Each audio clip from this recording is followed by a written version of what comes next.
Long de 18,60 mètres carrés, le pont Bongolo permettra la circulation des véhicules des paisibles citoyens. Les travaux de réhabilitation sont exécutés par la Société moderne de construction avec une capacité de 50 tonnes. C'est le gouverneur de la ville-province Kinshasa, Jantiningo Bilambaka, qui a procédé au lancement officiel des travaux par la pose de la première pierre devant le directeur général AI de l'Office des voiries et drainage, le membre du gouvernement provincial et la population de Kalamon.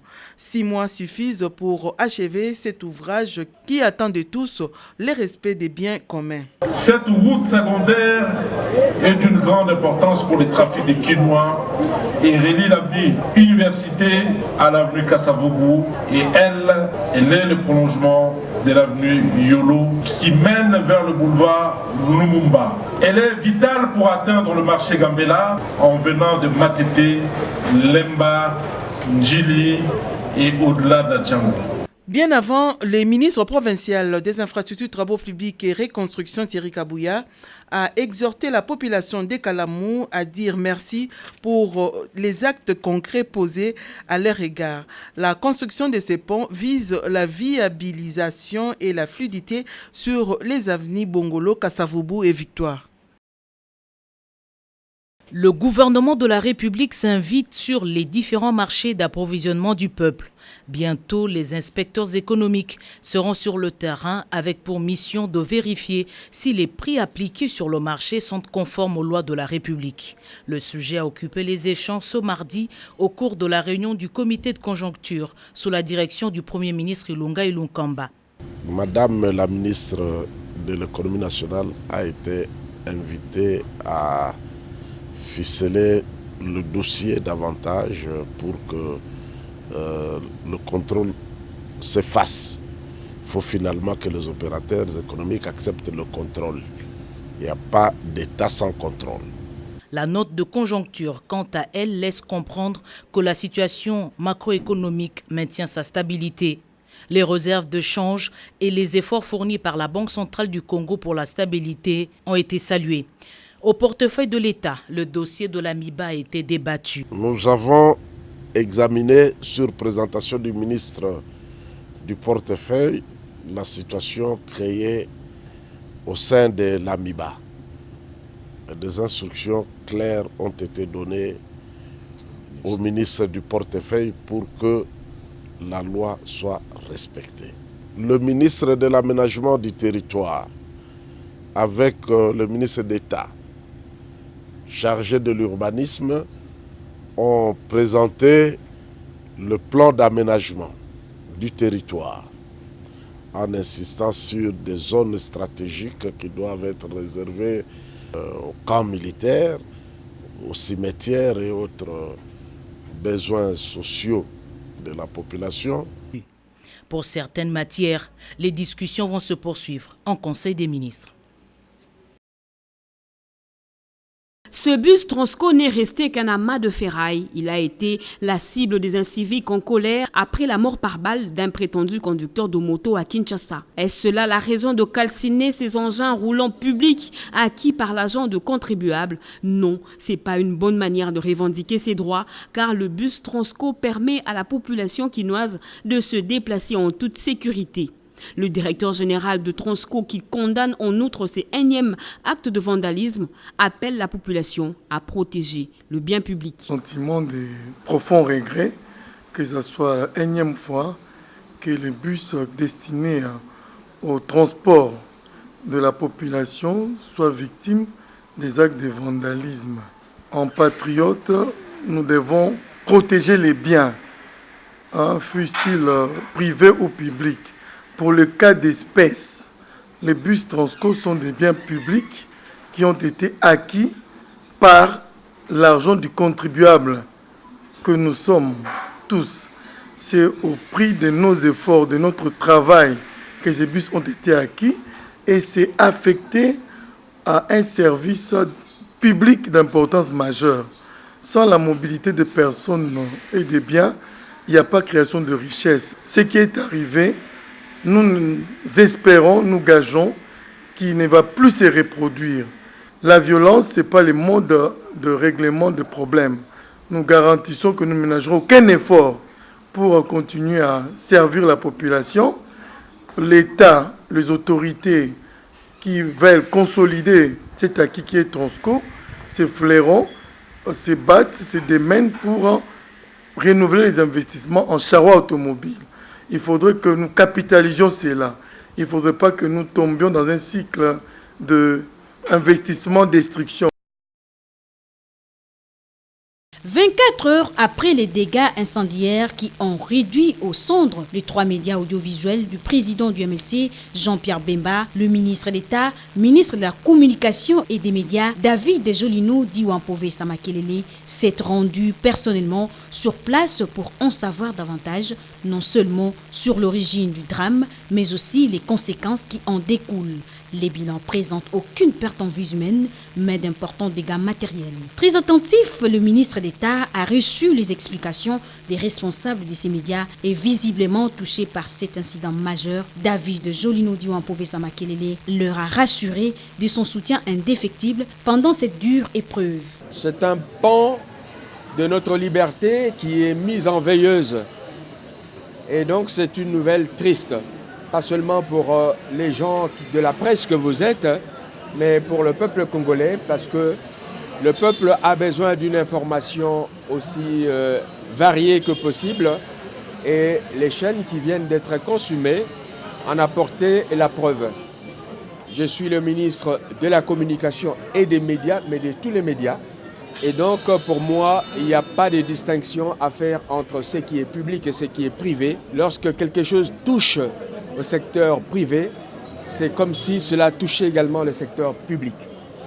Et je tiens à dire ici que je ferai rapport au Premier ministre et au chef de l'État de ce que je viens de constater. Les deux chefs de l'exécutif congolais aviseront au moment opportun. Quant au personnel, je dois leur dire qu'ils prennent leur mal en patience. Je crois que tout sera fait pour que cette chaîne retrouve ses couleurs à très bref délai. Cette catastrophe a déjà paralysé les activités dans ces 3 médias. Selon le comité de gestion, une réunion d'urgence a été convoquée pour étudier la possibilité de relancer les signaux de tous ces médias afin de leur permettre d'exercer normalement les travaux. Le Sénat étant l'émanation des provinces, la délégation des notables de l'Ituri, conduite par le gouverneur de l'Ituri, Jean-Ban Manissa Saïdi, sollicite l'implication du président du Sénat, Alexis Thambou Mwamba, pour l'ajustement de la ligne budgétaire de la province. Cela permettra de résoudre les questions sécuritaires et de booster le développement de la province, a précisé Jean-Ban Manissa Saïdi, le gouverneur. Nous avons entendu à plusieurs reprises dans le discours du président comme quoi les questions des provinces sont d'ordre prioritaire. Et nous sommes venus demander expressément qu'en cette session budgétaire, nos besoins des provinces, nous avons déposé notre plan stratégique comprenant toutes nos actions et les budgets y afférents afin que les commissions qui vont travailler sur le budget 2020 puissent le faire, notamment la question de la réinsertion, des mobilisations du FRPI. Demandons à ce que le Sénat ajuste les lignes budgétaires pour tenir compte de ce processus de stabilisation en Ituri. La réponse du président du Sénat est très favorable et nous attendons d'ailleurs une délégation très bientôt en Ituri qui sera conduite par le vice-président l'honorable Tibasima pour venir se rendre compte et défendre valablement nos besoins. Et nous avons aussi parlé de questions de budget de fonctionnement des assemblées provinciales et de gouvernements provinciaux qui sont faibles, qui n'ont jamais été ajustés après le démembrement et qui ne permettent pas à certaines provinces de pouvoir fonctionner et survivre.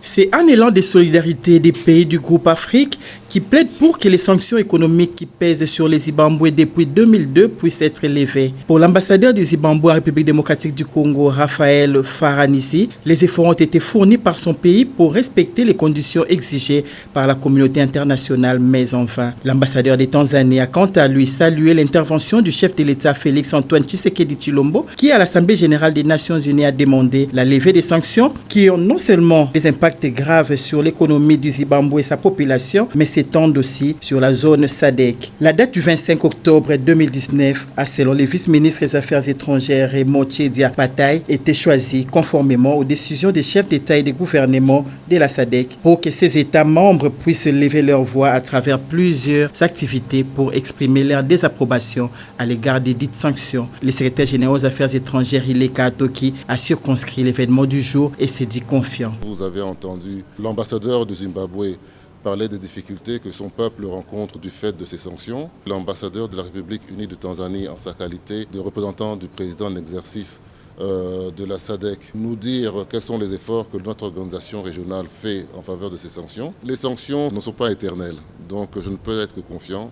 Ça devrait marcher. Oui. Cette rencontre est l'une des retombées du 39e sommet de la SADC qui s'est tenu à Dar es Salaam le 18 août 2019. Hormis quelques problèmes, le programme du Forum des parlements de la Conférence internationale sur la région du Grand Lac s'exécute normalement. C'est ce qui ressort de la séance d'évaluation de la mise en œuvre du plan d'action 2019. Cette réunion a rassemblé autour de la même table les présidents en exercice de cette plateforme parlementaire, les speakers de l'Assemblée nationale de la République du Congo, le secrétaire général du Forum et l'ensemble du personnel au siège de cette institution interparlementaire sous-régionale ici à Kinshasa. Isidore Vumba a pris note de défis actuels et futurs.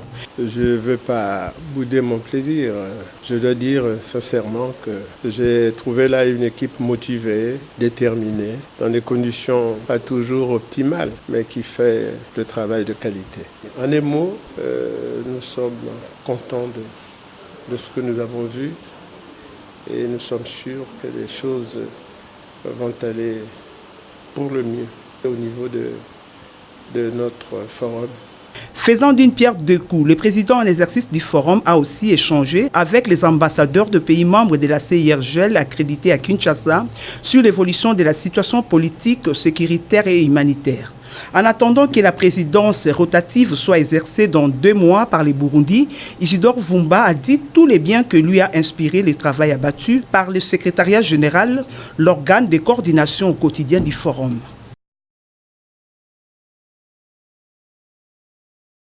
Contribuer à la réduction des niveaux de vulnérabilité de la population congolaise, l'augmentation des chances de survie des personnes faisant face à des risques vitaux et améliorer l'autonomie du système de résilience en République démocratique du Congo, tel est l'objectif de l'atelier d'établissement des résultats collectifs pour les triples Nexus en RDC. C'est sous l'initiative des Nations Unies, avec l'appui technique de l'Organisation de coopération pour le développement économique, les partenaires bilatéraux, les acteurs humanitaires du développement et de la paix en RDC. Cet atelier de 3 jours a été ouvert par la vice-première ministre, ministre du Plan, Élisée Mounembwe. Les soucis de vulgariser l'approche Nexus auprès des acteurs nationaux au cours des présentes assises traduit notre ferme détermination à accompagner notre pays vers le processus de son émergence tant souhaité et surtout de l'atteinte des résultats collectifs. Le gouvernement de la République démocratique du Congo a pris l'option d'harmoniser et de finaliser la stratégie nationale de développement en y intégrant les priorités de la vision du chef de l'État réaffirmée dans le programme d'action du gouvernement. Ce processus d'identification des résultats collectifs vise à réduire les besoins humanitaires, risques et vulnérabilités à long terme. Halte à la résistance, toutes les écoles conventionnées catholiques se rangent derrière le gouvernement de la République et appliquent à ce jour la gratuité de l'enseignement des bases. Confirmation faite par l'abbé coordonnateur national des écoles conventionnées catholiques en République démocratique du Congo au ministre d'État Willy Bakonga. Nous avons rassuré les ministres de l'EPST que nous nous impliquons d'abord à respecter, à suivre les instructions du ministère des tutelles, mais surtout à casser aussi les sacs de résistance et de réticence quant à la mise en application des instructions. Nous nous réjouissons des mesures qui ont été prises. Nous savons que la gratuité est un processus et nous sommes convaincus que nous y arriverons. 2 mois après la rentrée scolaire, les effets induits par la gratuité sont les mêmes partout. Comme toute réforme, la gratuité de l'enseignement implique plusieurs mesures d'accompagnement pour sa réussite. Le hôte inhabituel au siège de l'UDPS, non pas pour participer à une matinée politique, mais pour une réclamation. De nombreux jeunes écoliers de l'école conventionnelle catholique Saint-Jean-Bosco de Barumbu, exaspérés par des demandes incessantes de leur école contre la gratuité. Ils sont venus au siège du parti présidentiel pour réclamer l'observance par leur école de la gratuité. Alors que la décision est prise pour l'ensemble du pays, l'école Saint-Jean-Bosco exige $260 par élève de 7e et 8e primaire. Auprès du secrétaire général de l'Union pour la démocratie et le progrès social, ils ont trouvé une oreille attentive. En tant que parent, je dois chercher par tous les moyens pour trouver la vote. Parce que le problème de la gratuité est irréversible. Aucune école ne peut aller à contre-courant. En républicain, Augustin Kabouya a pris langue avec les autorités compétentes et a orienté ses écoliers. 3 bus ont été loués, les élèves embarqués, destination, ministère de l'enseignement primaire, secondaire et technique. Le secrétaire général de l'IDPS lui-même en tête. Pourquoi les sièges de l'IDPS? Selon l'un de ses élèves, nous sommes venus à la famille politique du chef de l'État qui a décrété la gratuité de l'enseignement. La promotion et la protection des droits de l'homme constituent les dénominateurs communs des institutions du pays. C'est ce qui justifie la visite ce lundi 28 octobre au ministère des Droits humains de Mme Nicole Ntumba Boachia, conseillère principale au cabinet du chef de l'État au collège chargé des questions juridiques et administratives qu'accompagnait Mme Cécile Rebecca Metaka Sanda. Il s'est dégagé une parfaite convergence de vues entre la vision du ministre André Lite Asebeya et celle du chef de l'État Félix Antoine Tshisekedi Tshilombo. Les collaboratrices du chef de l'État se sont félicitées de l'amélioration des situations des droits de l'homme en République démocratique du Congo. Avec les députés nationaux élus de la Chopo, Maître André Lite Asebeya a évoqué l'indemnisation des victimes de la guerre d'1 jour, 3 jours et 6 jours, guerre ayant opposé les armées étrangères ougandaises et rwandaises sur le sol congolais. Maître André Lite Asebeya, ministre des Droits humains, a signifié à ses interlocuteurs la création dans les tout prochains jours au ministère des Droits humains d'un fonds d'indemnisation des victimes. Avec les diplomates français, il a été essentiellement question de projets de réforme initiés par le ministre des Droits humains pour booster son secteur. Des questions spécifiques relatives aux droits de l'homme en République démocratique du Congo ont aussi fait l'objet de cet entretien, tout comme les activités préparatoires de la journée du 10 décembre 2019 consacrée au 71e anniversaire de la Déclaration universelle des droits de l'homme. Le 12 novembre prochain, l'Organisation internationale du travail OIT va convoquer à Paris un forum sur la paix. Ce forum va débattre des questions relatives à la lutte contre le travail des enfants dans les mines. La RDC y prendra part à travers le ministre des Mines, le professeur Willy Kitobo Samsoni. L'invitation pour participer à ce forum lui a été remise au cours de l'audience qu'il a accordée à Madame Aminata Maïga, représentante de l'OIT en RDC. Le ministre des Mines a promis de présenter la position de la RDC sur cette question de travail des enfants dans les mines en République démocratique du Congo. Lors de ces échanges, les producteurs de ciment ont exposé à la ministre de l'économie nationale, Akase Bandoubola, tous les problèmes qui rongent les secteurs de la vente du ciment en République démocratique du Congo, notamment la fraude et la contrebande. Une situation qui ne favorise pas l'amélioration du climat des affaires.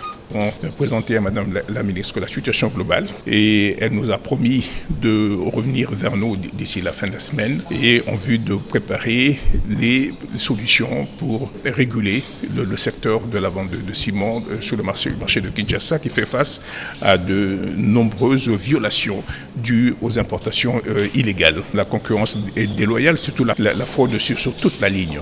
Lorsqu'on dit la fraude, on dit la fraude à l'importation, la fraude aux taxes et la fraude également à la qualité des produits que l'on vend aux consommateurs. La ministre Akassia Bandoubola demande la mise en place d'une équipe d'experts pour discuter sur cette question de manière approfondie et les recommandations qui sortiront de ces échanges, a-t-elle ajouté, seront transmises à la hiérarchie afin de remédier à ces problèmes les plus vite possible. Le numéro 1 de l'économie nationale de la République démocratique du Congo garantit aux cimentiers que le gouvernement fera tout son possible pour stopper ces fléaux qui empêchent à l'économie nationale de décoller.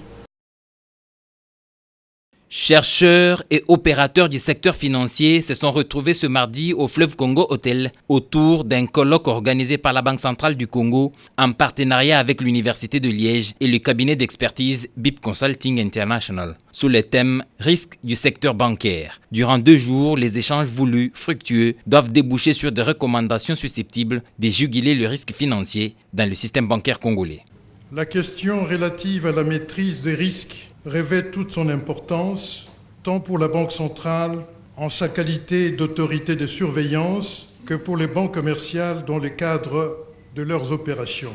Il convient d'avoir à l'esprit que la stabilité du système financier dépend non seulement des actions des acteurs du système, mais aussi du cadre réglementaire dont l'autorité des régulations est appelée à assurer le respect par les 10 acteurs. Ce colloque, un premier du genre, aura le mérite de contribuer à l'amélioration de la maîtrise des risques du système bancaire congolais. Voilà pourquoi les assujettis, les régulateurs et les chercheurs, parmi lesquels d'éminents professeurs et des cadres expérimentés de la banque, réunis à cette occasion, mettent le bouchée double pour parvenir à des recommandations idoines pour ce faire. On fait des recherches en permanence, toujours dans le but de prévenir les banques contre des risques majeurs. Parce que, comme vous le savez, le système bancaire, c'est le noyau central d'une économie. Le ministre congolais de la Santé publique, Dr Etienne Longondo, est arrivé cet avant-midi à Goma, au Nord Kivu, où il a été accueilli par le ministre provincial de la Santé du Nord Kivu, Dr Kakule Kanyere Moïse. Aussitôt qu'il a foulé le sol du Nord Kivu, le numéro 1 de la Santé, Etienne Longondo, a procédé à l'ouverture officielle de l'atelier du 4e plan stratégique de la maladie à virus Ebola qui s'est tenu à l'hôtel Mbiza, dans la commune de Karisimbi. Dans son allocution, Dr Etienne a remercié la Banque mondiale et autres partenaires comme l'OMS qui ont facilité la tenue de ces assises et le président de la République, son Excellence Félix Antoine Tshisekedi Tshilombo, pour son implication personnelle à améliorer la santé de Congolais. Le ministre Etienne a expliqué l'importance de cet atelier. Nous avons, depuis quelques mois, nous sommes en train d'assister à de très bons résultats. Nous avons la baisse de l'incidence de l'Ebola et puis au niveau de région, l'épidémie est maintenant confinée dans un seul endroit. Alors c'est déjà des résultats qui sont encourageants. Et nous sommes venus aujourd'hui, j'ai lancé cet atelier pour faire l'évaluation de ce que nous avons déjà accompli et voir, analyser nos interventions et essayer de les recadrer pour que nous puissions très vite arriver à la fin de cette épidémie. L'éradication de la maladie à virus Ebola, tel est le combat mené par le tandem Etienne Longondo. Moïse Katumbi Tchapoué, président de la plateforme politique Ensemble et membre du présidium de l'Amouka, poursuit son safari dans l'est de la République démocratique du Congo. Ce mardi, l'ex-gouverneur du Katanga est arrivé à Butembo, dans le Grand Nord de la province du Nord Kivu. Comme partout où il est passé, l'homme draine des foules. Dans son discours, il promet la création imminente de son parti politique. Il se reconnaît dans une opposition républicaine et promet de décrier ce qui ne va pas et d'encourager les autorités qui prennent la bonne direction. Moïse Katumbi vient de Béni après son arrivée à Goma. Ses services annoncent une descente à Kindu au Maniema, à Bukavu dans le sud Kivu et une autre descente à Bunia dans l'Ituri pour tenir les meetings et communier avec ceux qui lui sont favorables. Les membres de l'Union nationale des fédéralistes du Congo, hauts cadres, combattants, militants et sympathisants, ont tous répondu massivement à l'appel de leur autorité morale, Antoine Gabriel Kyungwa Kumwanza. Cette fois, ils ont été surpris par d'autres combattants et cadres de l'UDPS, membres qui s'engagent comme eux à soutenir le chef de l'État congolais, Félix Antoine Tshisekedi Tshilombo, dans sa vision des développements du pays et le maintien de la paix. Nous vous demandons de laisser Félix Tshisekedi travailler. Qu'on laisse le chef de l'État, Félix, faire le travail. C'est un envoyé de Dieu. Kyungwa Kumwanza appelle à l'unité de l'UNAFEC et l'UDPS pour combattre ceux qui veulent saper l'image du numéro 1 de la République. Il est temps pour l'UNAFEC de sortir du silence et montrer leur détermination sans faille d'accompagner Félix Antoine Tshisekedi Tshilombo et mettre en garde les ennemis de la paix. Chaque fois que vous provoquez Félix, vous allez le trouver sur votre route. Le siège de l'Union nationale des fédéralistes du Congo n'a pas su contenir le monde. Dans tous les sens, les avenues ont été débordées par les membres de l'UNAFEC et de l'UDPS ce dimanche 27 octobre 2019.